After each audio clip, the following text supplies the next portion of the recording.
Well, we're here tonight to celebrate the championship, the final championship of the football season.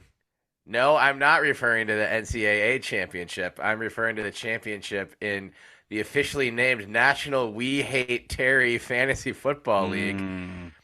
A league of 10 extraordinary gentlemen, and the championship was made up of yours truly and also JP Bertram. And only one man could come out on top.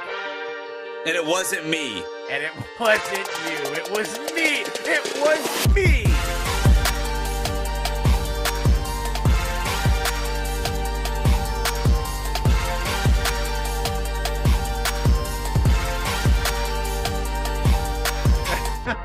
I wish we had Eric Hoy yelling "it was me" on like a soundboard, and I could just be like, "JP, play the Eric Hoy it was me" soundbite from that one night at Gypsy in 2011. No, that's unfortunate, but you know, great season, me and you, JP. Benny, not so much. Not so Benny, much. What happened to you, dude? I just was picking players that I knew who they were, and I haven't really closely followed the NFL for 5 years. So they were really good players in 2018. That's like the technique of super secret producer Iskender. You did really well. But I did worse than him. Yeah. You know what though? Your webcam finally looks like it's not from 2018. Look at you. It looks so crispy. Your webcam looks pretty great. Crispy. Yo, look at this. I already showed Terry this shirt, but it's fitting for tonight. I got it at a vintage shop. Nice. I love it. Way to send the right message. Yes. Yeah. Shout out Tupac. For the listener, and Benny is wearing a hooded sweatshirt with the late great Tupac Shakur on it, and the Poetic Justice font as well. And you can deduce from that message what you like. We didn't talk about there being an arrest in Tupac's murder case this year. Yeah. We really didn't mention it. And I was reminded of that taking place on another sort of year in review podcast. And that's normally something that we would have talked about like for 48 minutes while the listeners were waiting patiently for us to talk about Damian Martinez or something relevant to Oregon State athletics. But it's important, and it's a dope shirt, Benny. Thanks. It is. I should have worn my Tupac shirt. Instead I wore ODB. Oh, ODB. Oh, and so I'm wearing a Lululemon hoodie, so failing. You can see Fife Dog on the wall behind me, though. Yeah. Man, he's looking down. He's looking down on clean every cap episode. On. Yeah. Sure. Yeah, does. you do. Yeah. TT. You do. That's true.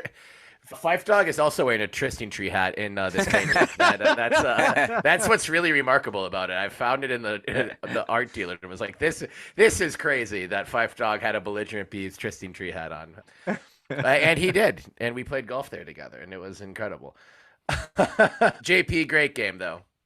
I apologize for beating you. Well, I told you before, you texted me in the morning and said, best of luck. And I said, one of our teams is going to have somebody go off, and that's going to do it. And that's all going to be needed. And you had two guys go off, and you even said, I hope it's Jeff because it would help me out. And also the Vikings had a 3% chance of making the playoffs going into the day. And I was like, if Justin Jefferson goes bananas, helps me win a fantasy championship, and the Vikings win and somehow get in the playoffs, and that's just team of destiny status. Like, we're going to win the Super Bowl now, and Oregon State men's basketball is going to win the national championship. Oregon State women's basketball is going to win the national championship.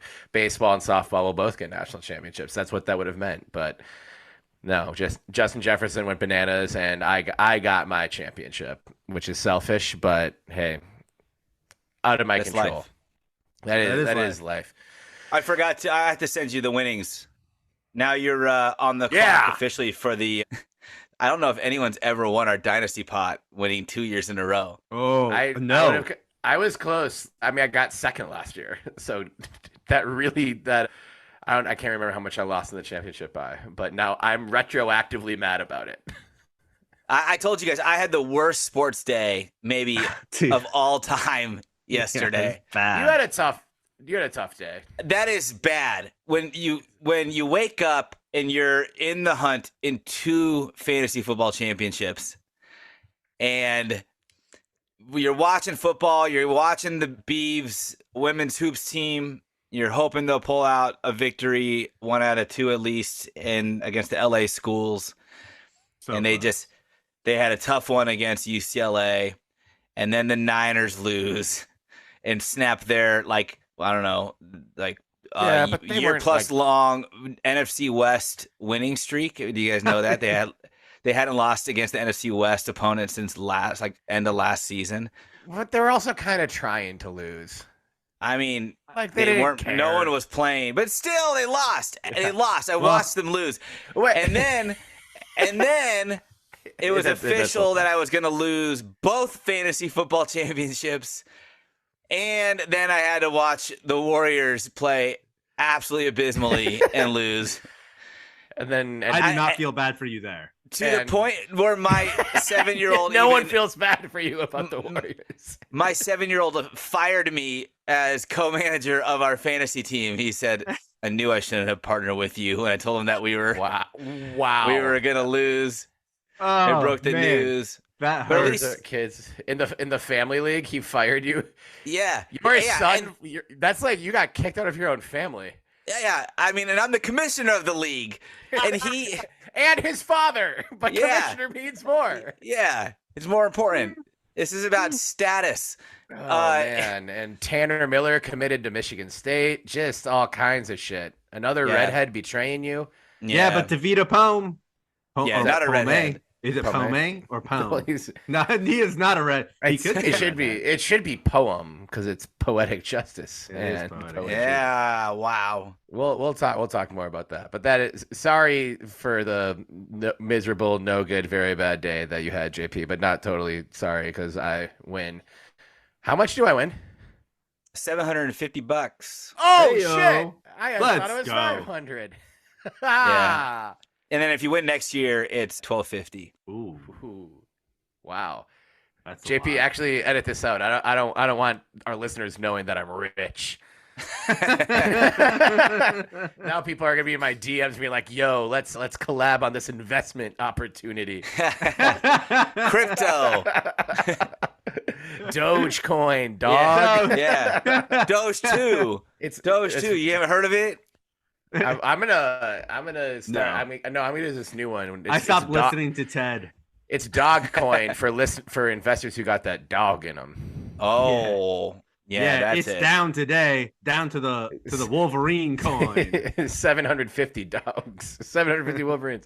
That game, I believe, has now gone final. Not that it's final. Anyone gives a shit. 34-13. The final EA score. Sports just and please give us the trailer. EA Sports. That's the real reason. Will we get the trailer for NCAA football 2024? You got conned into watching watching college football to see a commercial. Think about how that's really sad. Not just any commercial though, Jay. I get it, but like you watched an entire 3-hour game to watch a commercial that is readily available on the internet at some point in the near future. Which is about 1/4 of the time that Benny used to spend on playing NCAA football. On the PS2 per day. In one day, yeah. This was how into that shit I was. I'd be concurrently playing NCAA and Madden. And I think it was maybe the summer after freshman year because I was playing with Oregon State. And you know how you could like upload the draft class from NCAA football into Madden so that you would be drafting real players. And then you could there's a download that would add the players' names and like the number, like an early mod and everything. Yeah. So all of that was like the roster share. People just edit it. The roster share. Yeah. It took like 10 seconds. They go into Madden and you could draft like Reggie Bush in 05 or 06 or whatever.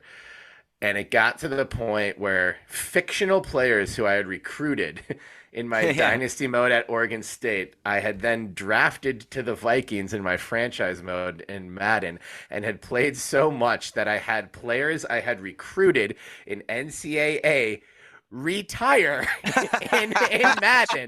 That's like at least 16 seasons worth within one calendar year. I remember one of them for sure. Safety Chase Martin, number Oh, 24. yeah. Chase Martin. Chase Martin, C Mart, baby. He was fantastic. I have one like that too, and it was Who was yours? mine and super secret producer Skinder played every minute of every game. We didn't sim it for his whole career. We were so invested in this guy, and it was just like I mean, it was one of the generated names for NCAA because they weren't using real names, and unless you got downloaded a roster or whatever, and then we just went with this guy, and like we don't know where he came from, but he was like third string, and we were like, we're gonna make this guy a star, and he was our running back, number 9, the best number 9 to ever play at Oregon State, Lamar Riley, which was so fitting because at the time it was Mike Riley was our coach. And we took Lamar Riley from third string to 4-time Heisman.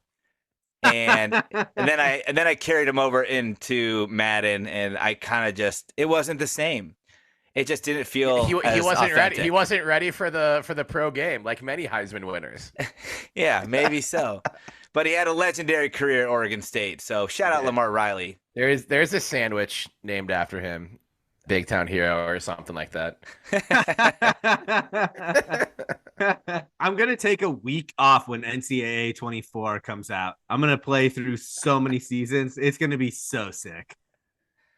It will be. It will be sick. It will be sick if it comes out, if that ever happens. That's what I'm still doubting that it's going to actually come out. Don't say that. We'll see. I know. I'm not trying to be skeptical. I was so excited when they announced it was coming back, but it just feels like one of those things that it's like Air Power from Apple, where it's like, it's coming. It's coming. It's coming. What is that?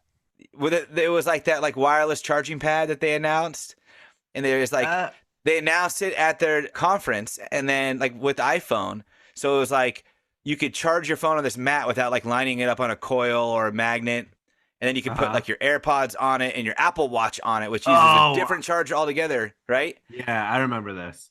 And it had like 100-something coils in it, and it was like overheating every time they were testing it. It clearly was not ready for prime time, even when they announced it. Not even close. And they delayed it for like a year plus, and then they finally were like, yeah, Air Power's not happening. Even though they like had a whole thing about it. So if Apple's going to let me down, I mean, hell, EA Sports is going to let me down. No, imagine playing EA Sports NCAA 24 on Apple's new headset that they have. Ooh, coming out February 2nd. Oh, what's it called? Apple Vision? Apple View. Eye mask. Something. Eye mask. It's called. Isn't it called that? It's called iVision. So I think it's something. Is it Apple Vision? It should be Vision Apple Pro. Vision. No, Apple what is Vision? it? I don't know. Let me look. Yeah. It's gonna be so Apple dope. Vision Pro. Yeah. Yeah, Apple Vision. Yeah, but Pro. Pro. Yeah. Well, yeah. So you are partially not wrong. novice. Not novice. It's not actually. Wow, what a coincidence you guys brought it up, because this episode of the Belligerent Beavs Podcast is brought to you by Apple Vision. That's right. We're partners with Apple Vision Pro. We are pro partners with Apple. You use promo code "fuck the transfer portal" at checkout for 50% off your first purchase of Apple Vision Pro. Hey, I want to say that about the that's transfer exciting. portal. It giveth and taketh, know. and It does and give and we've been on both ends of that, which With one feel- player. But yeah, it's true. That is true. I feel like that is a good thing though for Oregon State, that we can say we've been on both sides. I don't think we would be on the positive side of receiving solid transfers if there was nowhere for them to play. Yeah. And there are a lot of schools who are on just that flip side where they're just losing players and all they're trying to do is fill with any body that's available. So I'll take the silver lining and say college football is just a mess, and that we should be, I guess, appreciative Fuck realignment is what I giveth and should taketh have said for the promo code. I'll get with Apple and make sure they apply that as the proper promo code. Yeah, good call. Good call. Fuck the transfer for portal, all of the kind of. purchases. I was just thinking, yeah, fuck the transfer portal, but only when we're mad at it. That kind of thing. Let's start to get into this. The only question I have for you guys. We were talking about this in our various group chats. Pretty terrifying moment in the friendly / not so friendly skies over the last couple days with Alaska Airlines exit door being sucked off the aircraft. Whoa. And landing Mile High Club, literally, and two literally. I think it was 3 miles up. Yeah, it was 3 Mile High Club. 3 Mile Usually you High. pay extra for that kind of action, Cotton. And thankfully, no one paid for this action with their lives. But I saw that the door just landed in a Portland backyard, and I was just like, "Oh, what if this landed in JP's yard?"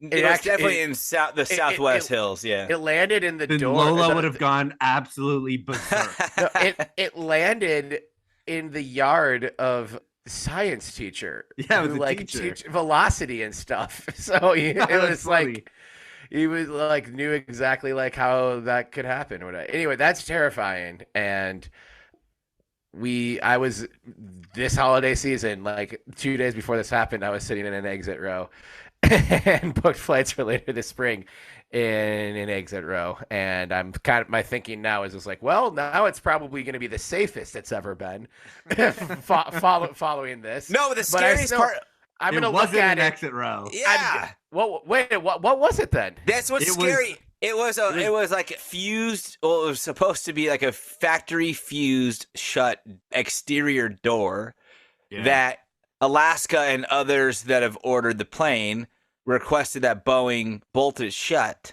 so that they could add a row of seats and it not be an exit. So on the inside of the plane, you would have had no idea there was a door next to you. Just a giant square disappears. Okay. Yeah. There was a kid's shirt that got sucked off of him and blown out the plane. Well, it's a PG-13 show. Let's keep it that way. That's even crazier. Yeah. Yeah, let's stop using sucked off. We've been talking too much about being sucked off this airplane. The door got sucked off the airplane. That's the only way to describe it. Didn't our mutual friend Ted? It fell off. Our pets' heads are falling off. Didn't our mutual friend Ted? He had tickets for that flight, right? Next week, this Friday, same flight though, same route, same time, I believe, and same flight row, number, but different day. Same row. Yeah. Well, and I love that his plane immediate and full reaction to it was just whoa.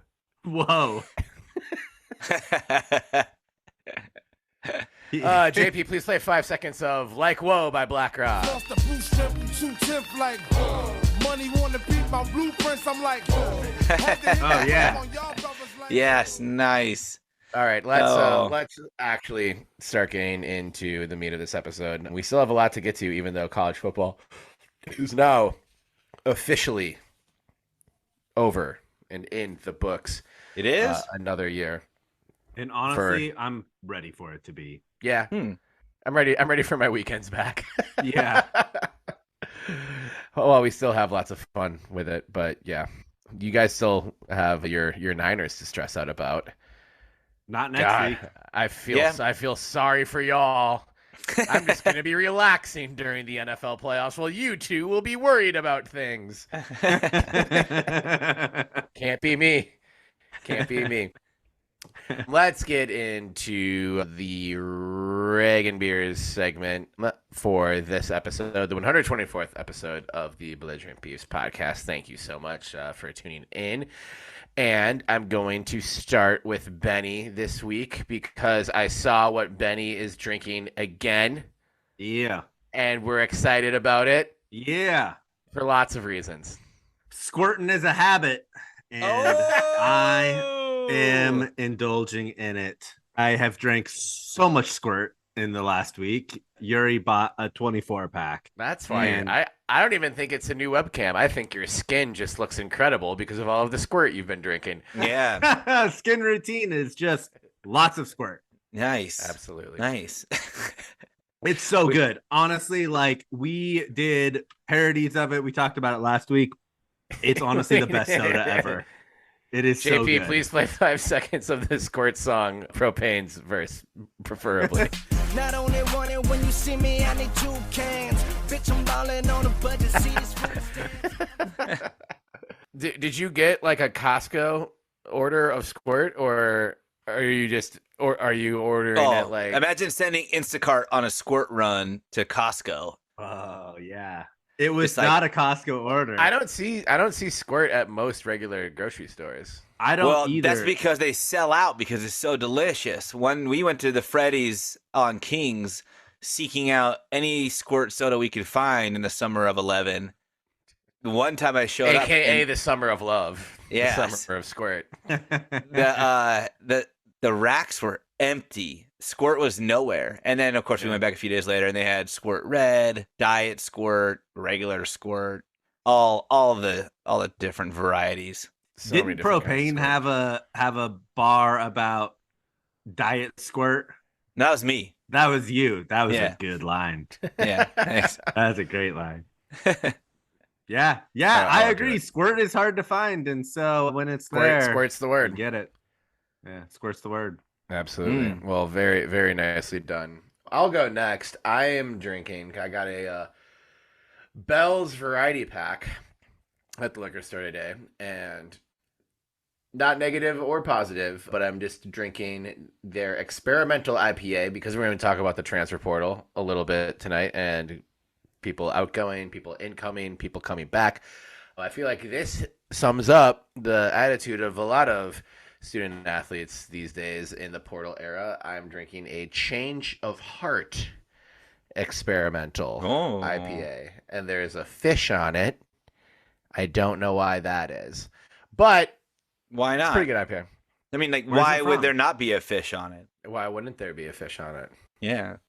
Maybe And it's they- an experimental fish it's- like I in The mean- Simpsons. Right. Well, their flagship beer is Two Hearted, which also has fish on it, and maybe that's just kind of their thing. I don't know. Fish. Haven't collected enough Two Hearted or Bell's cans to know. Also, yep, brewed in Michigan. So I think Let's go. I'll say congrats, Michigan. I'm drinking a Michigan beer. Congrats, Hail to the Jim. victors, I suppose. Yeah. And to former Niner coach Jim Harbaugh, One of my favorites. father, and congratulations to Oregon State alum Jay Harbaugh, the special teams coordinator. And yeah, hail to the victors. Who's got it better than us? Definitely not Washington. Hail to the victors, valiant. Hail to the conquering heroes. Hail to Michigan, the leaders and best. This is a really poorly written song, Michigan. I can't keep going. But you did win the national championship, so congratulations. And I'm drinking a Change of Heart. My change of heart is I think I'm just going to decide that Oregon State will win the national championship next year. That's my change of heart. You don't get to control that, but it will happen. I think it will. Good chance. And if it does, we'll play this back, and people won't know if I control it or not. JP, Ooh, I'll tell them you did. I'll say Terry did this. Terry did this. We're about 9 months away from spooky season, but it might come early. JP, your beverage. My good sir. I am enjoying a Ooh, is that like a Blanton's. cognac? Good. Plantains, dog. Yes. Day. Hard day after a hard day. I am For toasting. JP. I am toasting to a successfully boycotted college football season Nice. that I did not watch one game outside of an Oregon State football game. Nice job. Did you watch a single snap even by accident? Like, did you walk into a bar where it was on? Yeah, if it was on, but like not like I didn't put it on my TVs and I didn't stream it from anything that I had control over. So if I was somewhere and it was on, so be it. I didn't pay attention because I didn't feel like I needed to be invested because I wasn't actually watching. So not 1 minute of college football outside of Oregon State was on my TVs at my house, on my phone, on my iPad, nothing, nada. In your mind. When we were at that pizza place at New York, before the Wu-Tang show, I do have to say you were not watching the 500 TVs that were in that bar that all had the USC game on it. So, yeah. Yep. Props to you. Thank you. That is a challenge. Thank you. I was, though, and it was a fun game. Yeah. I don't think I missed there were anything. USC fans sitting right next to us. Yeah. Well, it all amounted to nothing anyways. So college football is pointless unless the Oregon State Beavers are national champions. I think that's a fact. And then also another little toast, and maybe we should all toast to the end of what used to be the Pac-12 football. Yeah, Pac-12 football is now. It's gone. It's gone. Yeah. Cheers. Cheers. When Terry, was hit the the last- ad. Hit the ad. Okay. Say it. Hit the ad.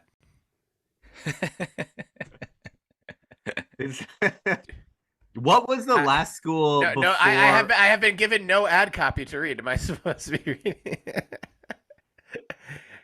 I'm still unclear if this is a bit or if I'm slacking off or what's happening. We're just gonna Maybe you'll never know. If an ad needs to be put in post production, we can do that. Benny, please ask whatever question you're about to ask. What was the last school that won a football national championship other than USC from the Pac-12? Was it Washington in 91?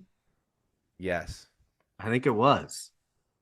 Isn't that sort of crazy? Like the Pac-12 had a lot of really good teams, and there's only been one school that has won the national championship in the last 32 years. What about it was Washington. Mm. Technically Utah won it, but they weren't in the pack. But it was hilarious. Utah In won the 2008. national championship? Oh. I don't know. But they weren't in the pack yet. And it's funny because this is on the Pac-12 website that they have Utah as a Pac-12 football national champion in 2008 when they weren't Pac-12. And they also have Colorado's 1990, even with an asterisk of it being a consensus national champion. Utah? When did Utah won it in 2008? That's what I was thinking too. This is on the Pac-12 website. Pac-12 football national championships. The BCS says LSU beat Ohio State in the national championship. That sounds like George Kliavkoff just trying to boost his resume there. That's so funny. Why does it say this on here? Wait. Pac12.com says Utah was the national champion in football in 2008 because that's not accurate. Yes. Look, I'll share my screen. No, I'm not gonna share my screen. I'll just send you the link. But you'll see. That's why I don't remember who won in 2008, but LSU did. That makes a lot more sense. It was LSU. So then, like the year, it was LSU or Florida. Because it does say national championship on their Wikipedia page, though. Utah's? Yeah, but it says national championship They Anderson had- and Hester, which is a mathematical system for ranking collegiate American football teams. So I think that is a fucking stretch. That's crazy. That's like saying Pabst is the best beer because it won the Blue Ribbon Award at a Milwaukee Beer Festival in 1889. But Pabst legitimately won the Blue Ribbon in 1893. Of a city's beer festival, not like... Yeah. That is funny. That Utah team was fire. Yeah, national champion Anderson and Hester. Oh, okay. And the Pac-12 website does say, below are Pac-12 members recognized as national champions by various, quote, major selectors. Yeah, and George Kliavkoff also acquired the greatest media rights deal in college sports history. So this is hilarious. So we have two Pac-12 national champions in 1990. It has Washington listed on the Pac-12 website. And then right below it is Colorado with the asterisk, though, again, of consensus national champion. So we have both national champions at least in early 1990. 90s, that was was happening a lot, like where they would just say it was two different teams. But Utah, sorry. I can't give it to Utah, and there's multiple reasons for it. You guys remember who was the defensive coordinator for Utah in 2008? We tend not to say his name on this show. Oh yeah.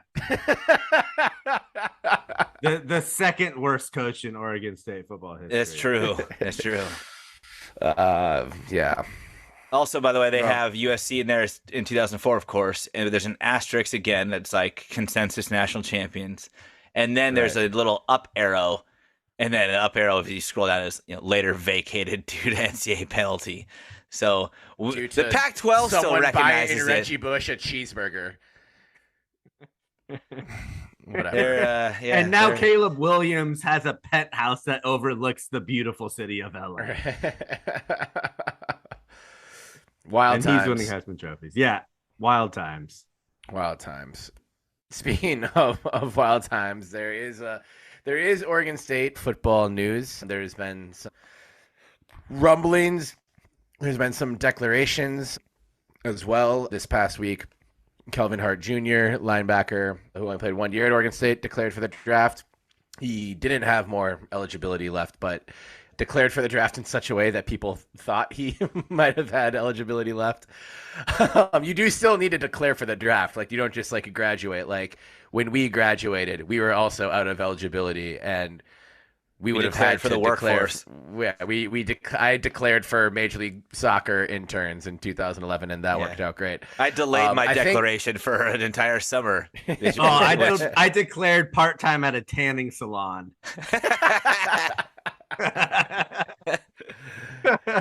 Gotta start somewhere, man.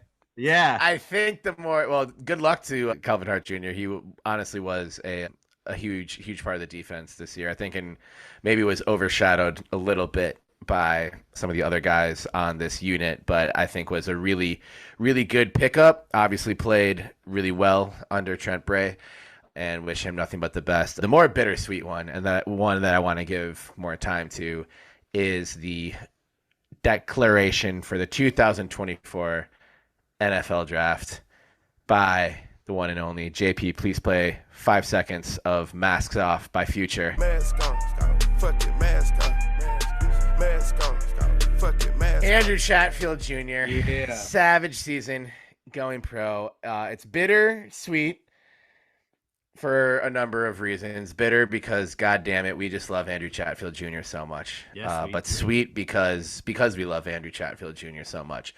I think maybe whatever era you're thinking of, one of the best transfers in Oregon State history, and just one of the most fun players that we've gotten to cover in this, now entering our fourth season of this. But we've talked a lot about, I think, just how grateful we've been for the last 3 seasons where like Oregon State football becoming fun again.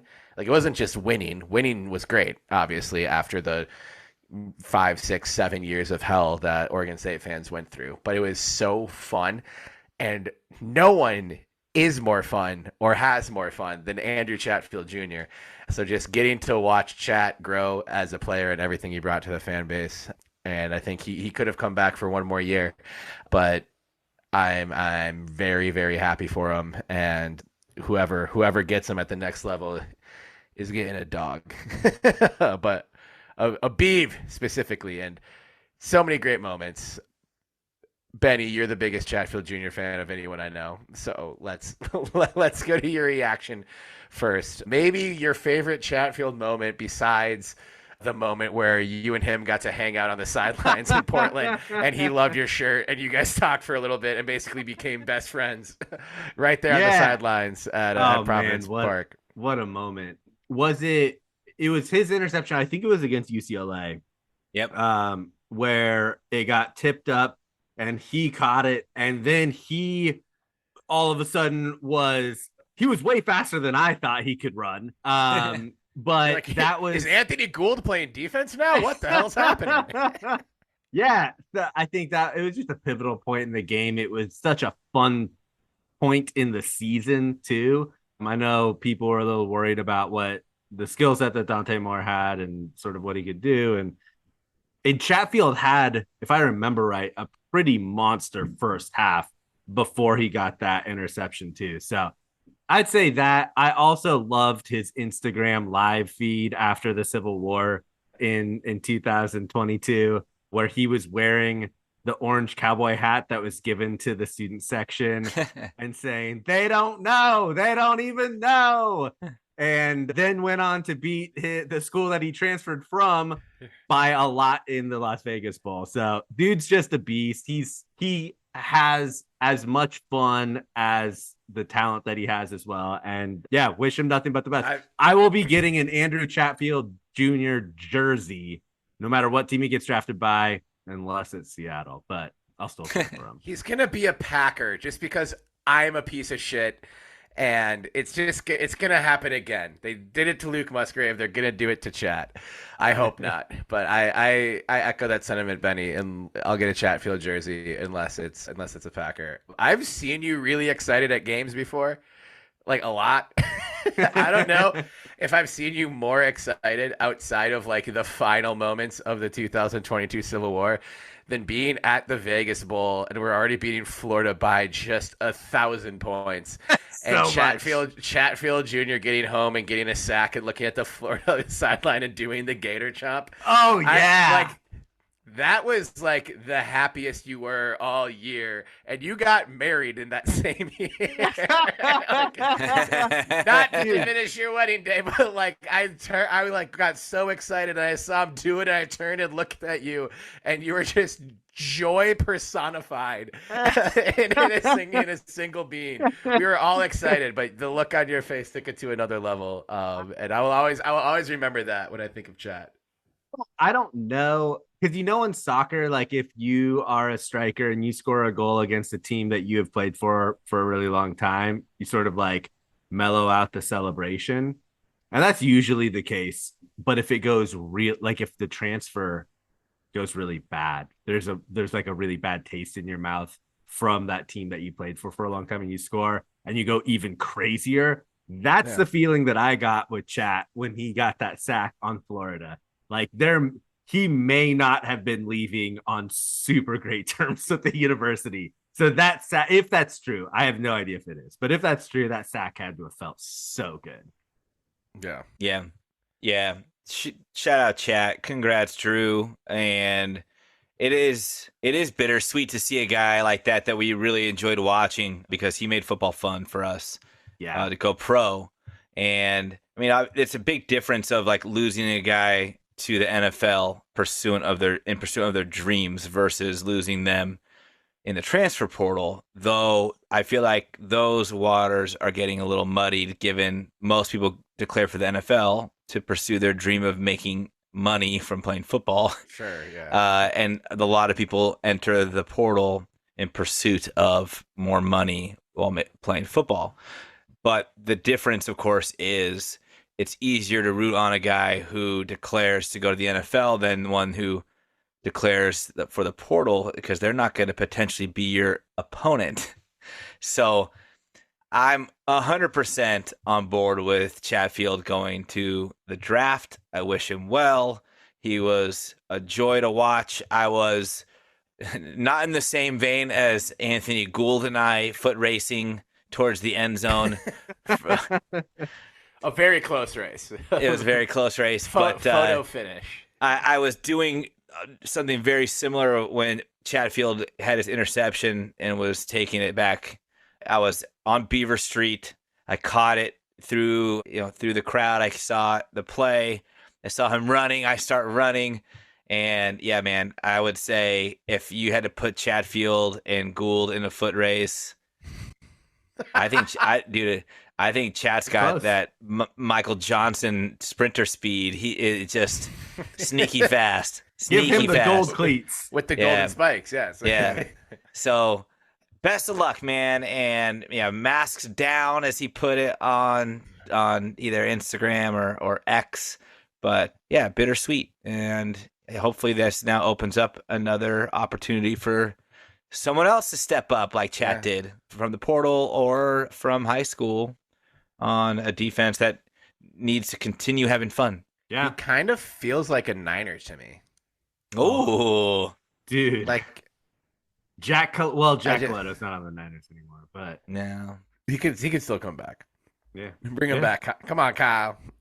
I'm just When mad Juice at is that. gone, yeah. We got to get into more stuff besides football, but we got a couple more things first before we can really move on. Very, very quick. I've seen Talise Fuaga's name move up as high as 8th in mock drafts recently. I've obviously been reading a lot of mock drafts because my Vikings got eliminated from the playoffs the other day, so I'll be looking at them even more. They could be the Super Bowl and you're looking at mocks this week. yeah. It's like the Super Bowl starting in 2 hours. I'm like, dude, look, like if the Chargers could do this in round 4, man, like, really...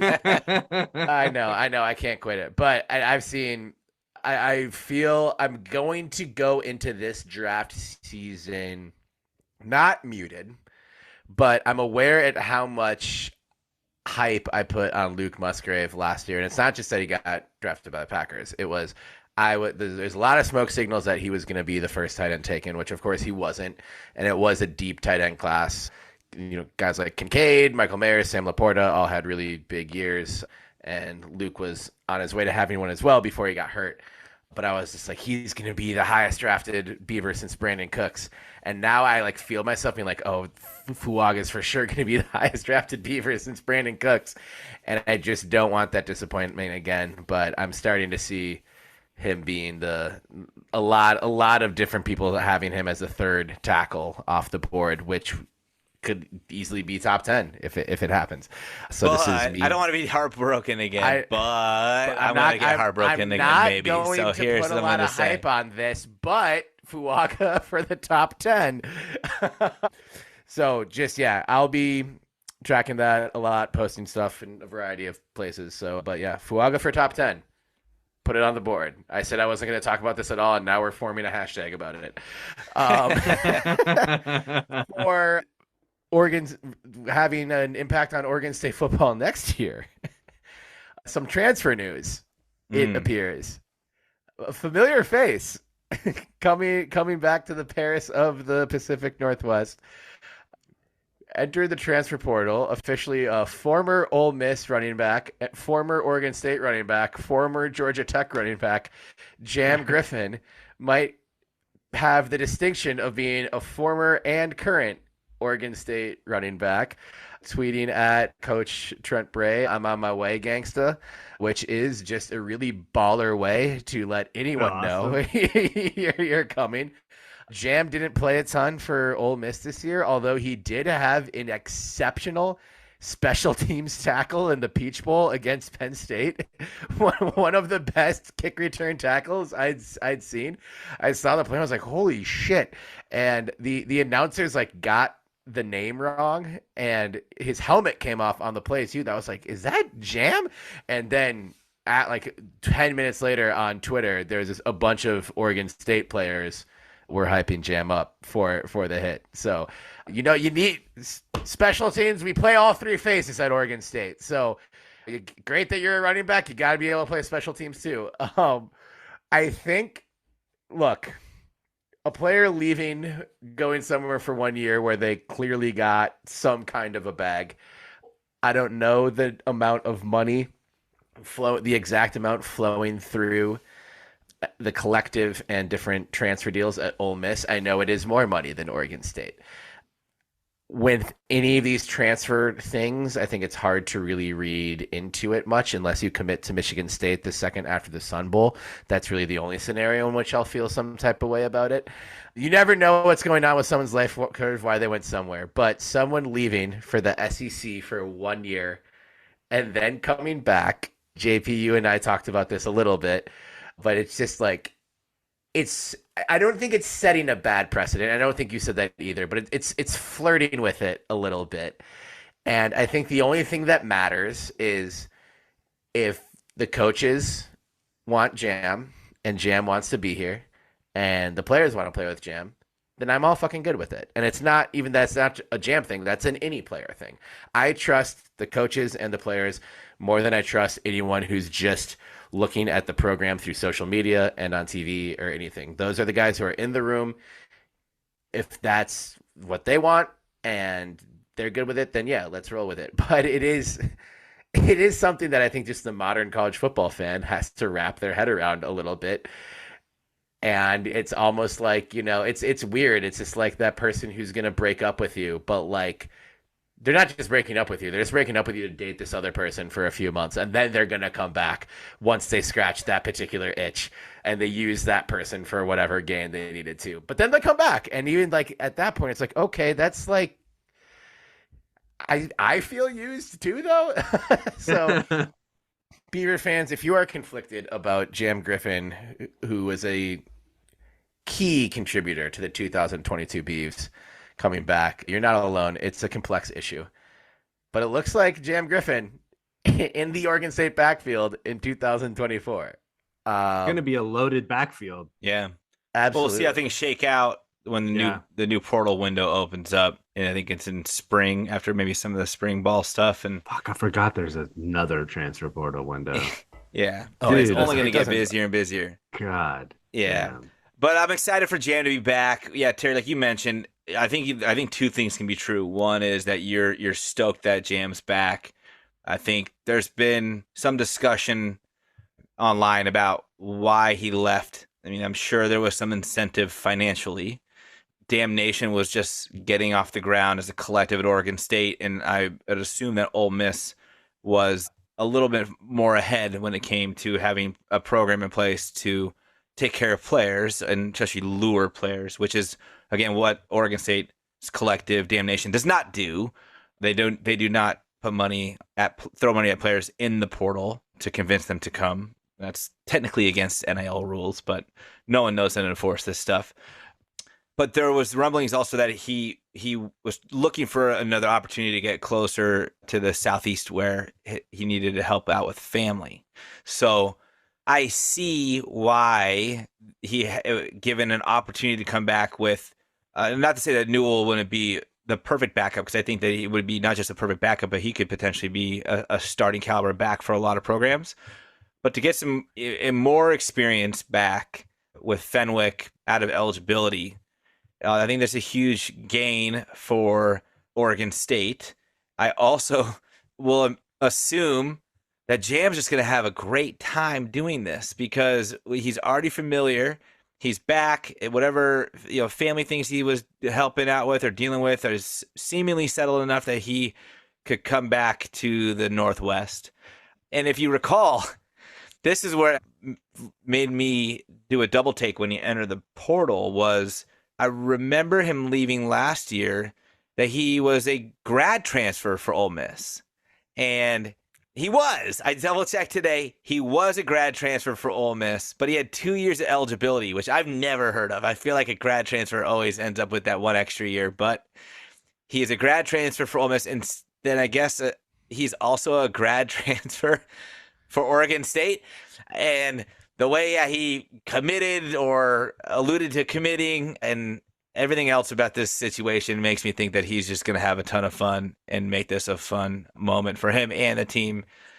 But the precedent thing is a little bit worrisome. And I think that, again, like the two things can be true. And right, a player's ability to enter the portal, to be lured into the portal with promises from other programs that used to and still technically are barred from these kind of communications, but through third-party channels they can make it happen. There's a lot more of these kind of conversations happening. And if, not just to say Oregon State, but a program that develops a great athlete and a great player, and then they get lured into the portal, and either A, it doesn't work out, or B, it was even agreed upon to be a one-year thing before re-entering the portal again the next year, and then returning to the school, it feels, a little bit, not to say that the Jam situation is slimy, but that kind of thing could end up very slimy, where people are bailing on the schools that developed them, that entrusted them and gave them a scholarship, gave them education for money temporarily, and then falling back to them and being welcomed with open arms. right. That's a very huge generalization of what this scenario is, but at the same point, that is theoretically what somebody else could do and follow the same footsteps what Jam just did. Right. and it can be malicious. So it is a little bit worrisome. And this might be one of the first times I've ever even heard of this occurring. I think it more just shows like it shows even more transparency that like this is the true wild west. Yeah. And like there's no restrictions like set in place. I don't think there's anything slimy going on with this particular setting. No, but I agree. Like what you said, it's like you can essentially enter college with the intention of just signing 4 consecutive 1-year deals. Yep. Wherever. Yep. And coaches could approach you with that same thing, or their, boosters and their collectives. They could take the same angle. Hey, you don't have to come in here for 4 years. Come here this year. We need you this year. Especially if you had a great year as a freshman or a sophomore. And they're like, we could use you now. You're college ready. You're big time ready. Come to us this year. Next year, though, we've got our 5-star guy coming. So unless you want to compete with them, right?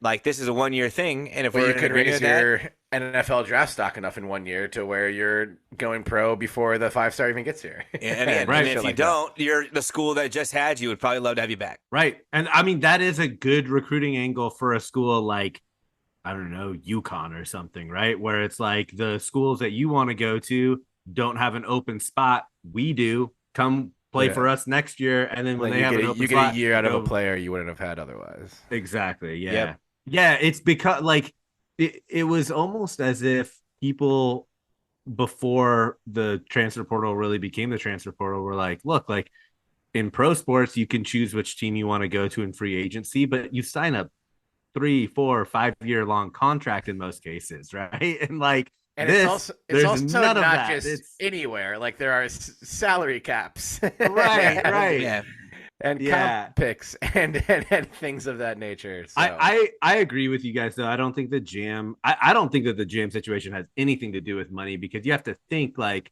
a guy who was really 3rd string running back at a school in the Pac-12 would not have bags of money thrown at him by a really good school in the SEC to not play at all. So I think that, to your point, JP, it probably has more to do with family than anything. And if that's the case, I have no problem with this. But I mean, second in everything you guys said, it does have a dangerous precedent. And with it, like Ole Miss specifically too, Ole Miss is going crazy in the portal right now. They're getting guys, but they've also lost some of their best players from last year too, who have entered the portal.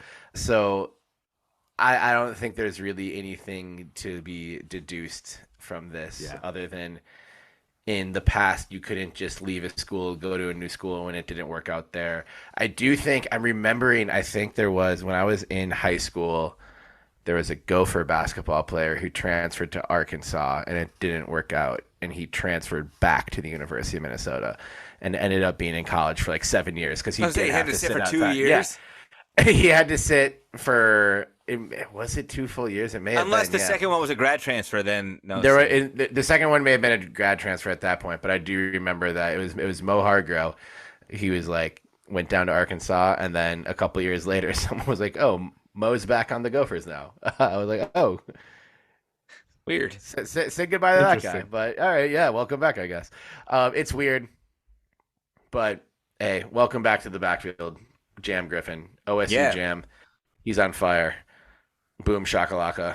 And while I'm worried, I'm not worried about our quarterback room. I am worried about the receiver room, and I'm worried about the offensive line room. I'm not worried about the running back room. And in a year where your coach leaves prematurely and kind of takes a bunch of people with him, and your conference also abandons you and leaves you for dead, I think being 2 for 4 on those skill positions. I'm not worried about the tight end room either, so I'm 3 for 5. I think that's a fine spot to be in. Maybe Gundy will actually recognize running backs as players who can catch the ball out of the backfield, like Lindgren refused to ever fucking do. Whatever, that's not the point of this episode. It's an off-season episode. I'm sorry. Should we go to the hardwood? Let's do it. Let's take it there. We get accused of being homers a lot, and I don't even really take offense to it because I think it's true, and I think we try to be fair. I do think And I'm going to say that because I think this is maybe the most positive I've felt about an 0-4 Oregon State basketball weekend. Yeah, same. Maybe ever. I'll go to men's first because there is more concern there. They're now 9-6. First two road games of the season. They lost at Wazoo. They lost at UW. To echo our friends, the Peyton years, can we get a fucking whistle? Oregon State outshot at the free throw line, not in like percentage, just in actual free throws. They lost to the Cougs by 7 points. The Cougs shot like 73 more free throws on the Palouse. Wasn't much better of a ratio in Seattle after that. The Cougs game was really tough. Beyond blaming the officials, which I don't want to fully do.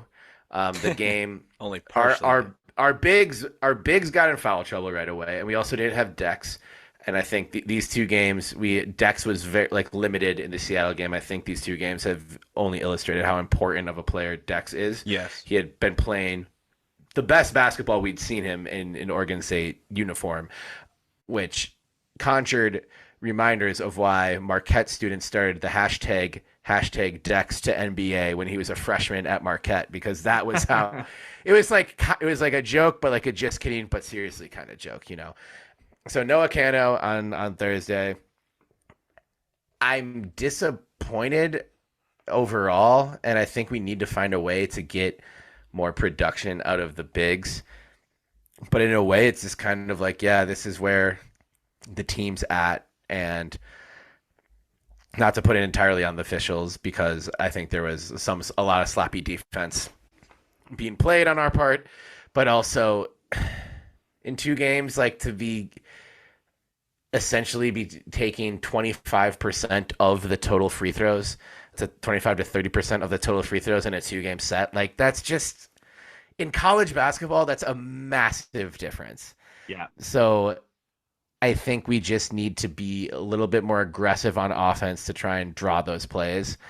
We do need to figure out something with our post defense, though, because while I thought we got whistled a little unfairly and didn't get those same calls on our end, it's not like we were getting just complete injustice every single time they brought the ball inside. But not awful losses, which when you're talking about Oregon State men's basketball, that's what you're hoping for. So at least I think there's a little bit to chew on with this series that the men's team just played.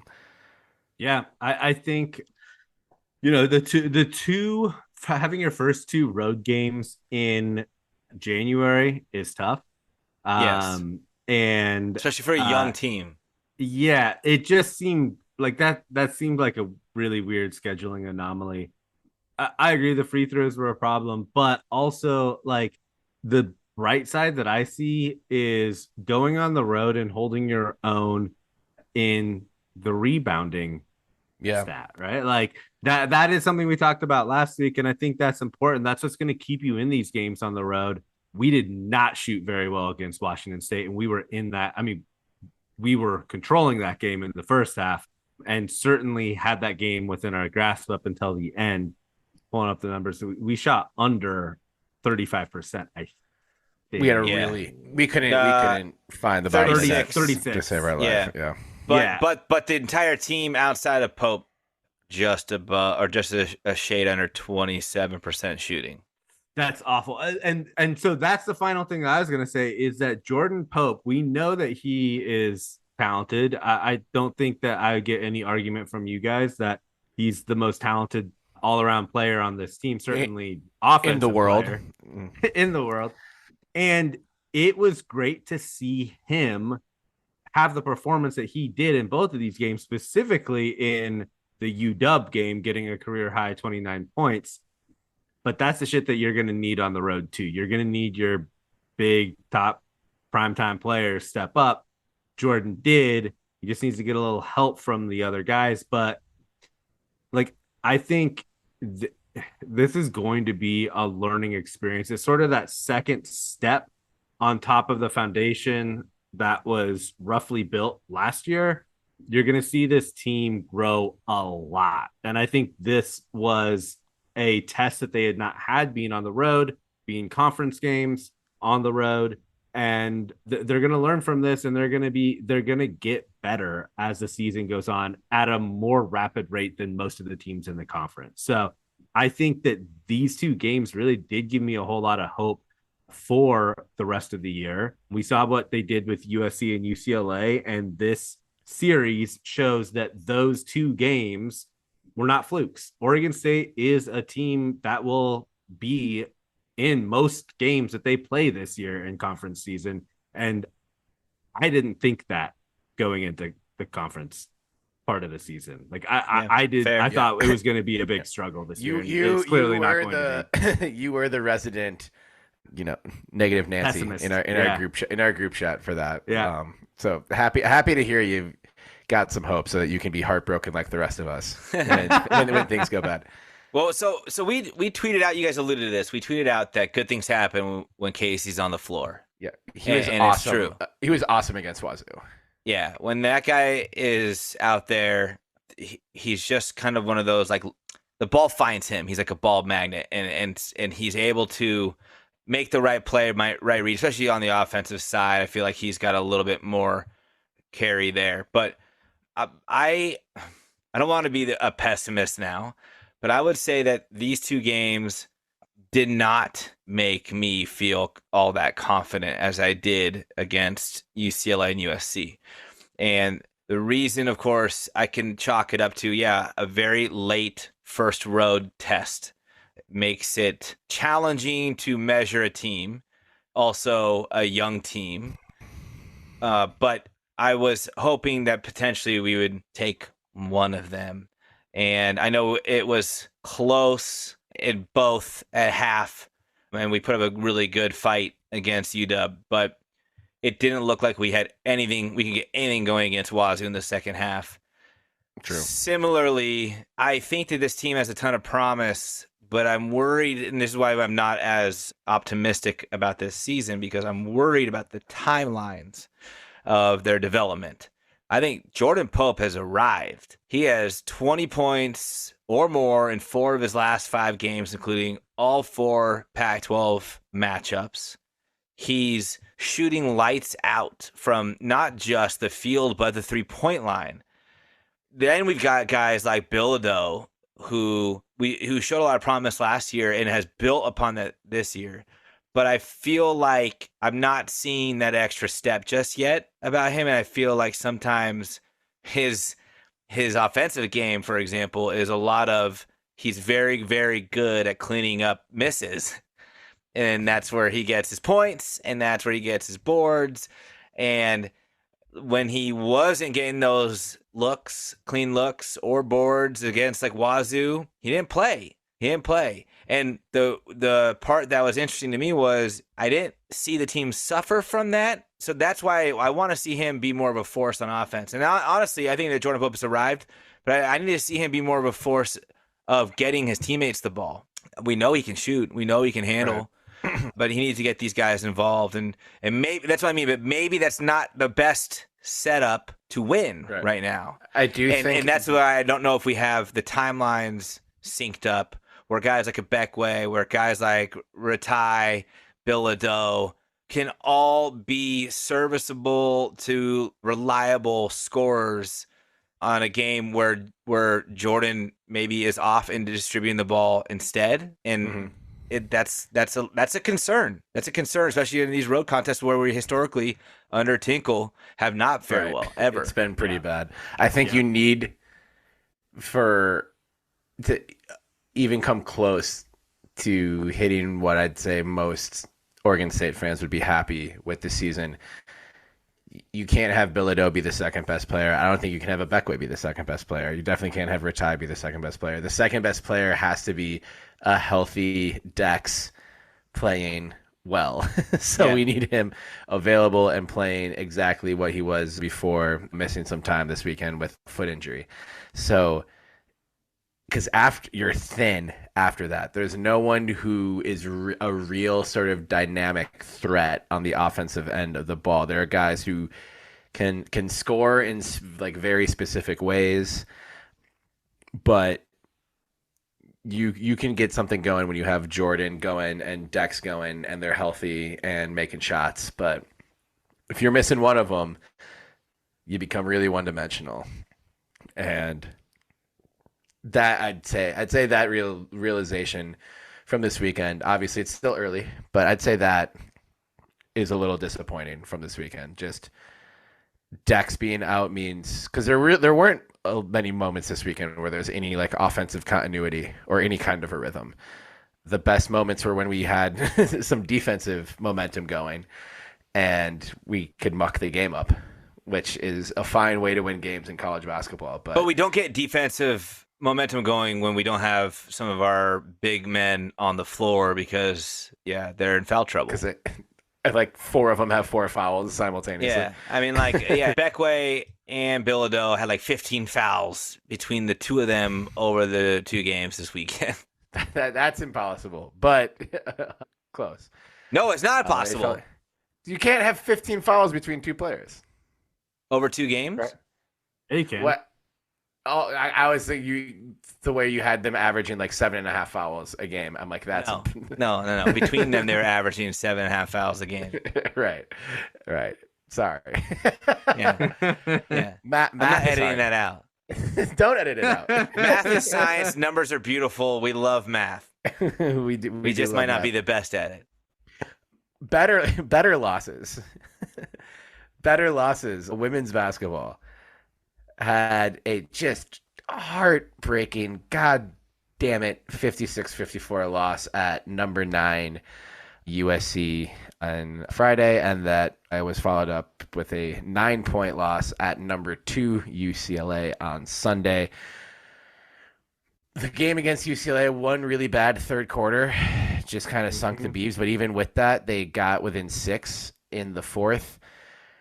Against USC, Juju Watkins is one of the best players in the country and had 28 points, but she got 28 points on 33 shots and shot 11 of 33 from the field. I think our defense was pretty phenomenal in both games. Talia went off against the Trojans. Reagan went off against the Bruins. I think the biggest shining light is the game that Donovan Hunter had against USC specifically. She played well against UCLA too, but she's a pretty unflappable first-year player. Yes. A ruthless defender, gets teammates open. Moments not too big for her. Confident with her shot, and just, we had so many good looks down low, and another situation where you just want to get a whistle, but it's also a hard spot to get a whistle. And that USC loss is going to haunt us for a long time, I feel like. But it was really good basketball on display. And of course, we have not moved into the top 25 in the AP poll yet, but we have received more votes from the voting public than previously. So I do think it's a pair of losses, but you're playing 2 top 10 teams on the road. Stock in this team for sure went up this weekend. Yeah, for sure. Yeah. Well, the voters were tuning in because we were playing our Big Ten opponents. So that was the only reason they were watching, which is bullshit. Man, the SC game was just torture because Reagan just had a tough night, couldn't get it going. We had our chances. We had multiple chances at the end of the game. And we gave Reagan really decent looks, but she was hacked a bit and just couldn't get the ball through the cylinder as the time crunch was coming down on her. That was a heartbreaker, and that was, I think, one that SC, you could see their players after the game, they were like, we lucked out. We should have lost that one. UCLA, they felt confident and in control the whole time, especially after half. They went on a decent run, and that made it difficult for us, to make that climb back into the game. And we pretty much fought that the rest of the next 2 quarters. I think we had a 5-minute stretch or something where UCLA scored 11 or something points, and we were scoreless. Maybe we scored 2, but either way, it was a clear run, and it was that the team was just like the team is in UCLA was like, Right. all right, we need to, shut this down now. But I love there's a lot of resiliency amongst our players. They were not ready to bow out of this fight. There's something about both men's and women's hoops playing these LA schools that feels like there's an extra chip on their shoulder where they are not willing to go down easy. And it's kind of cool to see because at least as a fan, I'm been chalking that one up to that they hate those schools as much as us fans do for being the first dominoes to fall in the destruction of their conference and our conference. So love to see it. It would have been great to walk away with a split for the women's team down in LA. I had predicted a split, I think, last week that we would be able to take one of those games, but man, I was really, really bullish on the SC game. I just felt like they were playing collectively very, very well. Even with Reagan having a tough night, and that's again very important for a successful team, especially on the road, is when one of your biggest threats and scorers can't get it done. Who can step up? And obviously, we know Talia is not just a credible scorer. I mean, she is one of the biggest threats, I think, from the guard position in all of college basketball. But this season has been predicated on Reagan's success thus far, and Talia was ready to put the team back on her back. I'm sure it's quite sore from doing that the last couple of years. So maybe the reprieve was nice for her, but she was ready. She answered the call. They had their chance. The friendly confines of Gill will be helpful. Sorry, Benny, go ahead. For sure. I agree with that. The crazy thing about the SC game is that we had triple the turnovers that SC had. And SC played a super clean game. They only had 5 turnovers the entire game, which is almost an incredible stat. But with that given, we did have a chance to win it at the end, and that is against a top 10 team on the road. So I think that's, one of the main reasons why we are still getting a lot of, I wouldn't say a lot of love, but we're still being recognized for being a school that should be getting some national attention. And the only national attention we got preseason is Scott Ruick on the hot seat or the warm seat. And I think it's safe to say his seat is at least room temperature. And we're pretty excited about the rest of the season for this team. Yeah, I think that you have the good thing is that you have all the pieces there, right? You have this team, unlike the men's team where it's we need, these players to be playing exceptionally well for us to have a chance. We do need a wish and a prayer to get back to the tourney on the men's side. It's the pieces are all there for this women's team, and you saw them getting put together pretty damn near close to perfect, at least in the SC game, which I mean, if anything, that's just going to show this is going to be an exciting game or exciting season, So yeah, these were probably the 2 most difficult games that we were going to have all year. Yeah. They're back. Real quick, one last point I want to mention is that I would love to see. I really want to see Adley Blacklock get out there again and get some more run.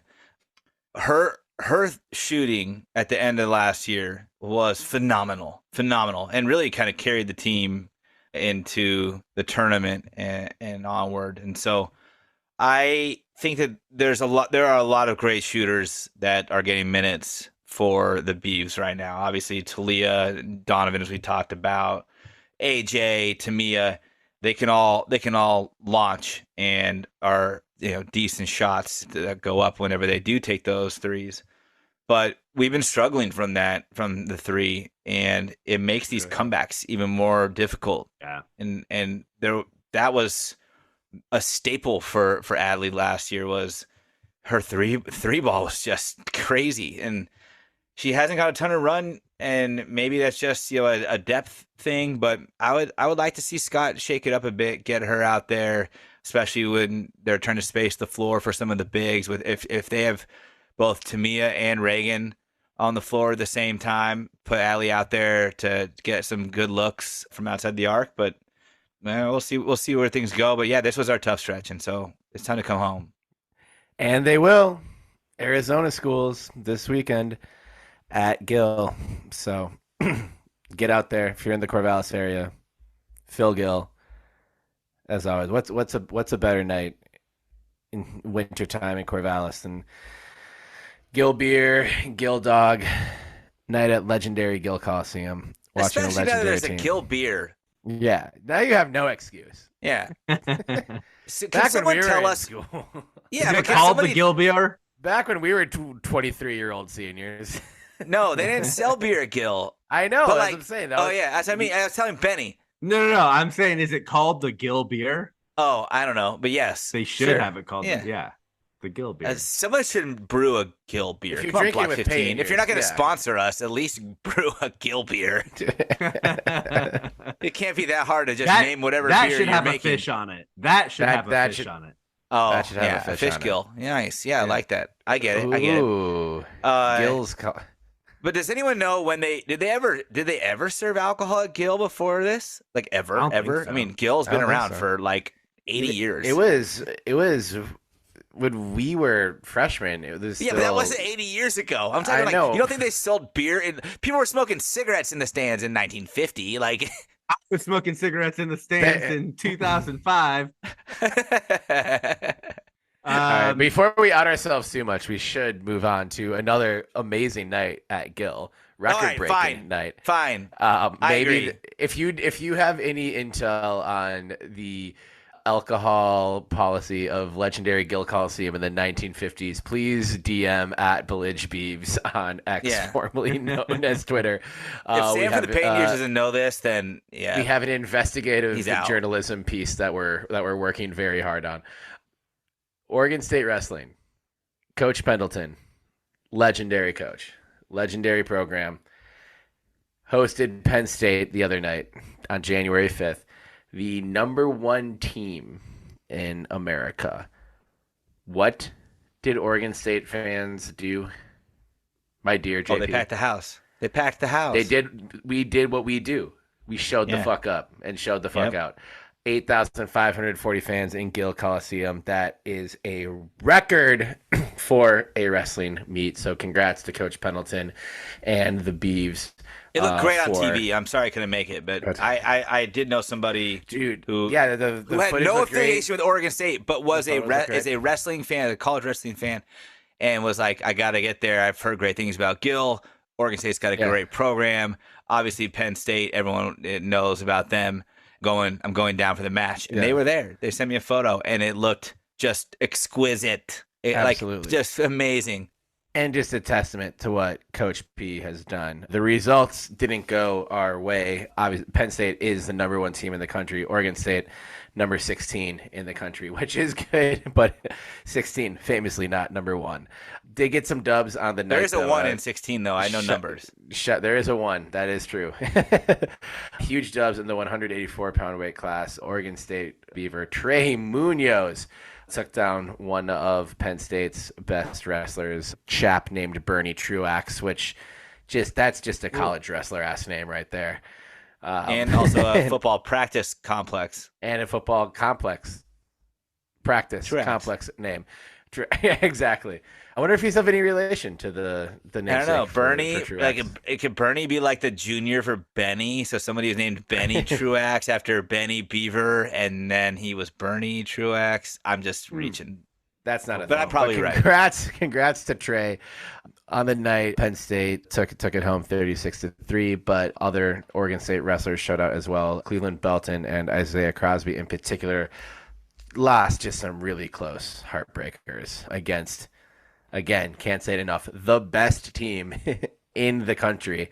Yeah. But I think it's just dope that the Oregon State fans showed out the way in which they did. I think it's great that Penn State, we've talked about big programs not wanting to come to Corvallis for a number of things in a number of sports. So I think it's a testament to Coach P and the job that his whole staff has done, that a team like Penn State is like, yeah, let's go to Corvallis and like have that be a part of our season and our resume for our hopes of chasing a national championship. So, Yeah, the respect level is. I mean, that's It's clearly obvious. Let's make sure this doesn't happen just one time, though. We're going to have Coach P on the podcast sometime soon. I think next week might be a good week because they do have the week off.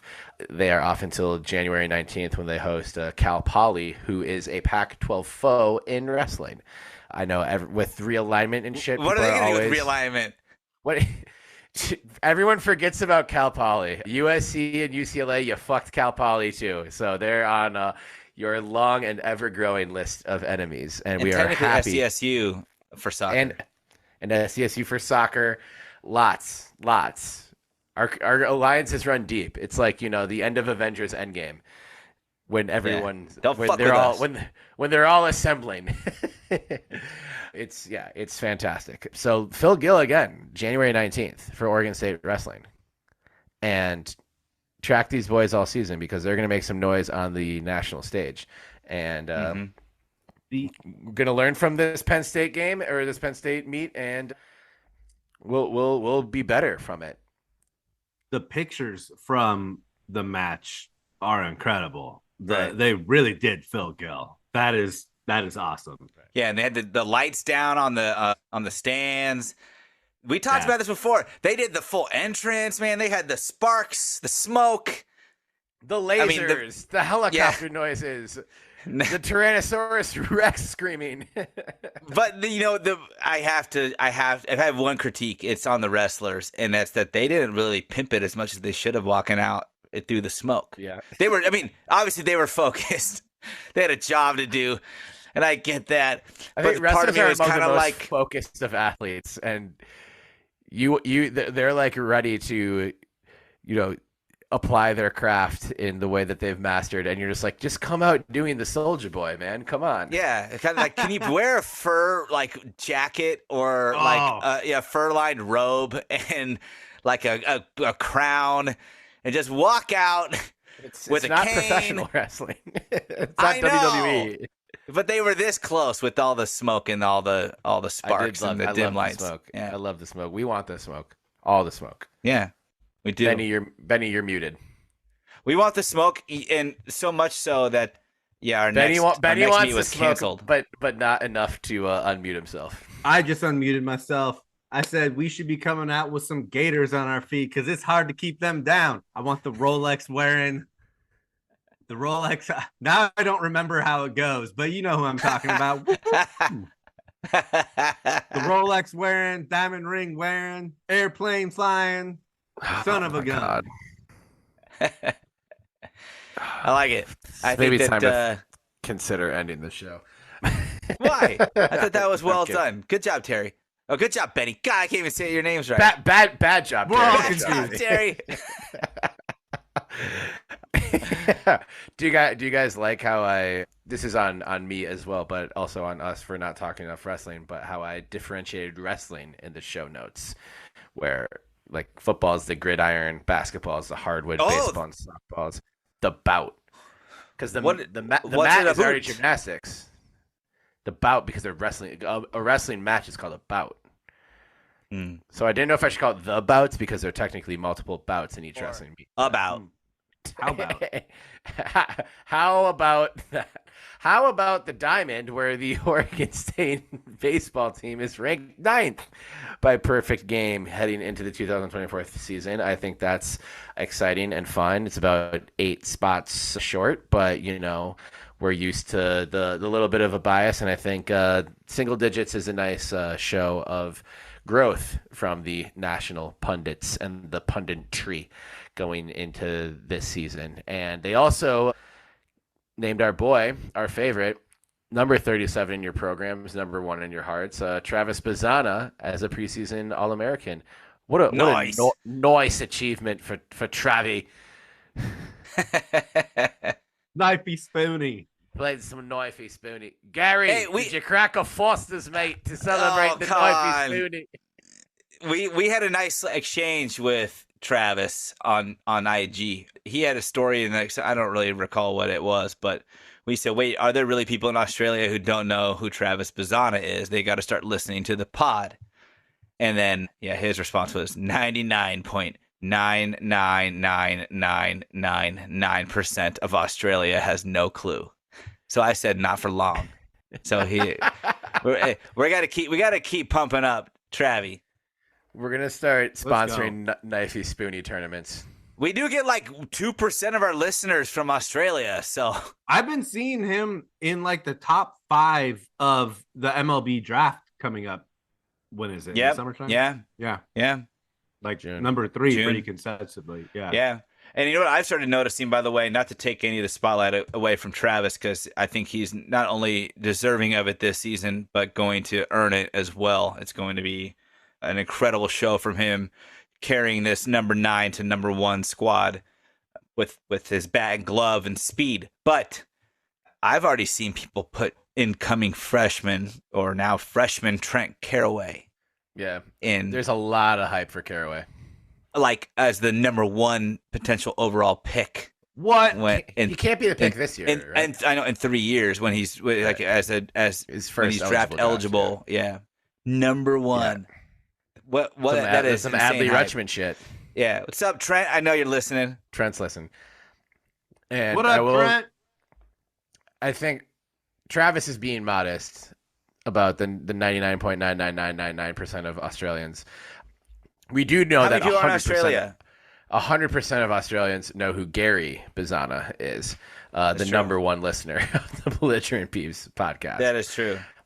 So Wait, it's only due Trent- time, Travis.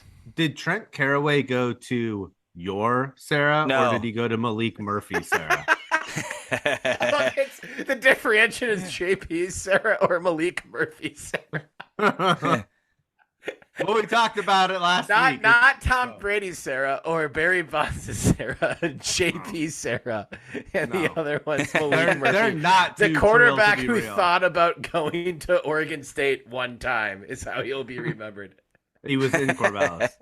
He went to the Yeah. Malik Murphy Sarah. He was in Corvallis for about an hour and a half longer than JT Daniels was that one time. Dude, Yeah, JT JT Daniels was like, like- oh, that guy's he so went to a fucking practice. Yeah, He he retired. weird. In cowboy boots. Yeah, he retired, because of concussions, and so I feel for him because his passion was stripped from him due to the detriments of participating in said passion. But he was at practice for a day, and then he asked for a private chef, 6-figure salary, and a house purchased for him, and flew away empty-handed. Like a 6-bedroom house, which is like this. I don't think there is one in Corvallis. Well, We could He should give have you. just moved into our fraternity house. Yeah, he had Who was so our many cook? bedrooms. Who was our private chef? Oh, What was her fuck. name? Linda? Oh no, that was Cindy. Cindy. But the guy after Cindy. why are you who's- saying Cindy? Like, yeah, Cindy. She was such a good cook. She was a good cook. Yeah, she was alright. a great cook. Was it Dave? No, Dave was No, No. Bill. was it Bob. Dave? Dave just starts. The dude that we Flipping had burgers. the head chef. Remember Gables? That was like the steakhouse. Oh yeah. Yeah. We had this chef from Gables. My papa loved Gables. Mike. Shout out His name was Gables. Mike. Mike. The Gables, by the way. It's not just Gables. Mike, It's Mike. the Gables. Oh, the Gables. Yeah. Classy. Anyway, no one gives was a classy. shit about it. Yes, they do. It was a good steakhouse. I'm saying no one gives a shit about who cooked in our fraternity 12 years ago. Probably. Longer than that. I was gonna say we could give JT, like, the request was a 6-bedroom house. We could give him 6 dorm rooms on like one floor, and like just maybe put some caution tape in front of that section or something. He could be on the 7th floor crew.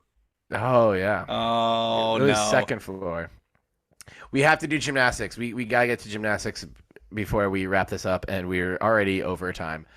But gymnastics Overtime. That's what I opens mean. the Jam, season jam, jam. to the jam. mat with 2 wins and a loss at the Mean Girls Super 16. Who's your guys' favorite character in Mean Girls? Gretchen. She's so fresh. Honestly, I didn't so ever. fetch. I've seen it Are you multiple not times. fluent in Mean Girls? This No, is an because my outrage. younger sister is. She can quote the entire movie literally from beginning to end, and so I didn't need to. So I'll say that my sister Erin Taft is my favorite Mean Girl. Erin is kind of a mean girl. Anyway, yes. So fetch, and this meet was fetch, not all the way fetch. Oregon State beat BYU and Southern Utah, and they lost to Minnesota, which I am officially saying is my fault. It is. Fuck you, Terry. Why did you do that? But number 13 team in the country, we posted the big note here is we posted a session best in bars with a cumulative score of 49.625. Powered by Jade Carey's 9.975, which should have been a 10. Show me the fucking blemish. Show me the blemish. But I was chatting with our friend Warren DeGray today. I know he was on our Discord as well. Join the Belligerent Beavs Discord in case you haven't yet. But Warren and I were talking about how bars has sort of been maybe the Achilles heel for this team over the past number of years. It's not that they've been bad at bars, but with 5 different events, you're going to be the best at one, and you're going to have something where you can probably have a little bit more room for improvement. And bars has been not where we've been our strongest. But this score, again, the session best for the meet, highest team score on the bars since March of 2013. So for the bars to be a highlight at the first meet of the season, and also with, Jade was fantastic on the bars, but so were a lot of other gymnasts as well. Sage Thompson is one, transfer from Utah, perennial power Utah. So it looks like we really stole one from a competitor there. And Warren also talked about Ellie Weaver's floor routine being highlight from the night. Floor has always been kind of our area, and Ellie didn't participate in floor last year. And so for her sort of debut floor in this first meet of the season to be that damn good is pretty impressive and pretty exciting. So not a clean sweep, but a good overall showing, I'd say, from the first meet. And also Jade being completely locked in. We'll see a lot of Jade this year. It will be interesting because she does have to do everything with an eye towards preparing for the Olympics. So I think we'll only see her on bars and beam, likely for risk prevention, but also, according to Warren, the skills and style of execution that she'll need in her run for Paris, which aren't totally aligned with collegiate gymnastics. The judging's different, the expectations are different, the emphasis is different, and we want Jade to win more gold medals. So that is kind of just the difficult needle to thread for not only Jade but the entire team this year. Do we know if? Go ahead. No, you have a question. Go. I was just going to ask, is it, do we know if it's the same or similar Olympic team in Paris as it was in Tokyo? Like, is essentially Simone Biles going to be on the team, or are they going to be looking for maybe a new face for USA Gymnastics? I don't know the answer to that, but I don't think we'll know the team itself until late spring.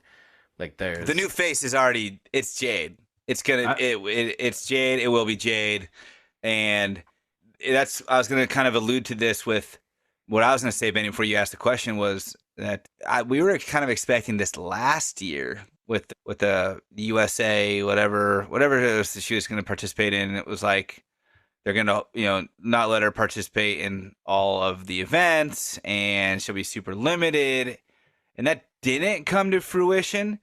And I was a little bummed to see that she wasn't on the floor. Yeah, because she's incredible. Yeah, I mean, but it also is one of those things of like, what else does she have to prove at the college level?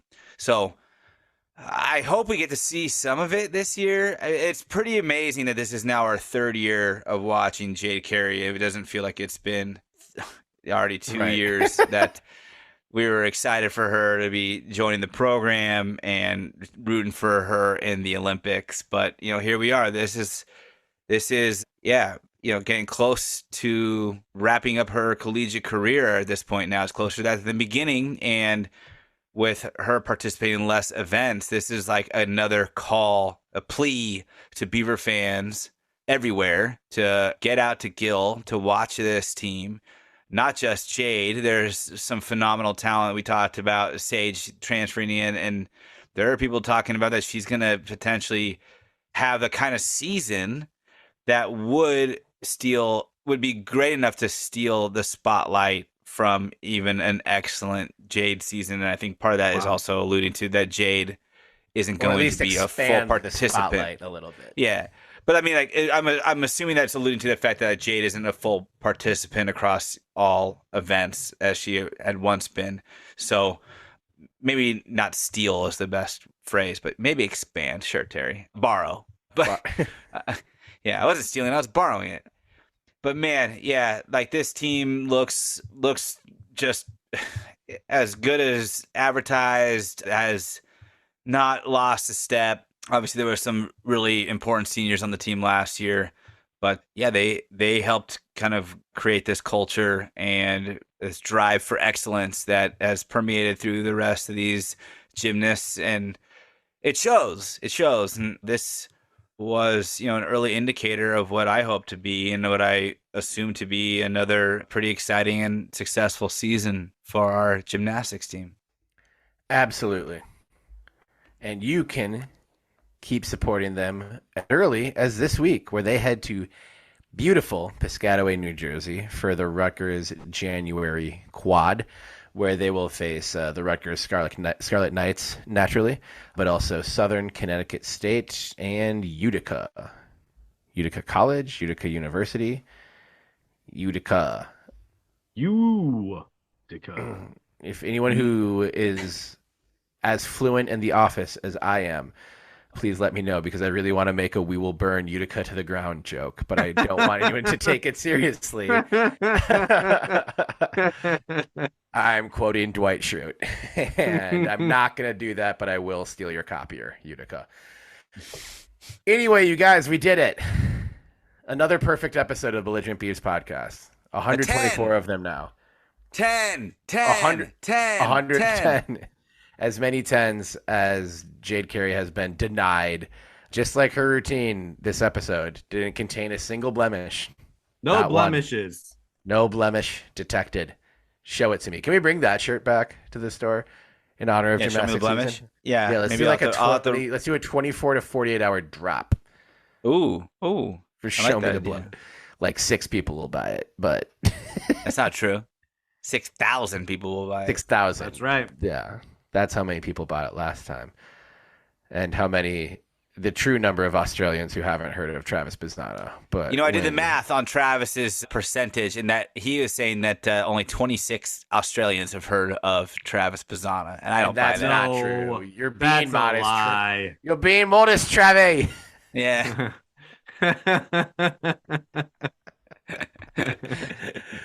God, I have so much to say if I could talk in an Australian accent. I would apologize, but I'll just keep quiet. But Gary Bizzano would have stopped listening to us a long time ago. I wish our Australian accents were better. That's our New Year's resolution. We're going to get perfect at talking Aussie. Talking Aussie. We have lots of New Year's resolutions every year. And it's not too late to add one. It's only January 8th. It's January 8th. We never even had one. I'm saying we never talked about ours. We'll do it next week. We'll do that in February. We'll talk about our February resolutions next month. Anyway, your New Year's resolution should be to rate and review the Belligerent Beavs podcast if you haven't done that yet. Hi-yo, that's an easy one you can do. Go to wherever you get your podcast and give it 5 stars and smash that subscribe button. Smash it as hard as you can. Don't hurt 5 yourself. stars. 5 stars only, please. And also, now would be a great time to share the show with a friend. If you're driving, pull over. Text a pal, text a homie, just be like, "Hey, you know how moms love our like show to be too. Pals Moms love our show. Moms do love our show. We love moms, and we love moms. Yeah, shout out to all the moms. I'm married to one. There. Yeah, you are married. You are so married to a mom. That's how much you love moms. You made a mom out of a wife. JP really loves moms. I love you, Mom. Different mom. I love you too, Mom. Different mom than the other. I love my mom. Dear my mom, and my mom specifically. If you love your mom, give us a 5-star review. Actually, You love your if mom. you have a mom, give us a 5-star review. And link this segment specifically to your mom in a text message right now and be like, "Hey, mom, they're talking about you on the podcast," and we'll see what happens. Yeah, moms love us. That's belligerentbeavs.com, belligerentbeavs.com/merch, Bellig Beavs on X, formerly known as Twitter, at Belligerent Beavs on Instagram, at Belligerent Beavs on Facebook, on Blue Sky and Threads, maybe. Yep. YouTube. All those places, on YouTube for sure. Are you on Threads yet? Threads. I joined the wrong Threads. I know, but you knew that like I 6 joined- months ago. Is the wrong Threads? There's another thread. There's Slack has a separate thing called Threads. Yeah. And Slack. it starts, and as a reminder, it starts with, "We are not the Instagram equivalent Threads." If you want to hang out with your friends like you do on Instagram, it's not here. And then I was I'm 35. I'm tired. I don't care.